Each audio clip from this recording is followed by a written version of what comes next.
How to add movies into Watchlist on IMDb. Hi everyone, this is Max. I hope you are doing great. So let's start without wasting time. First of all, open up your web browser. Now search for the movie.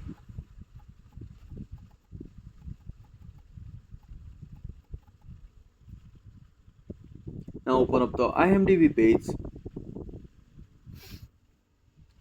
Now scroll down and tap on Add to Watchlist. Now log into your account.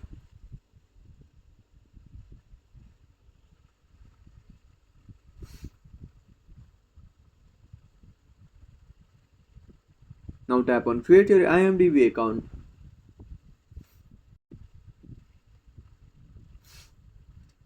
So that's it. If you found this video helpful, smash that like button and subscribe our channel for more awesome content.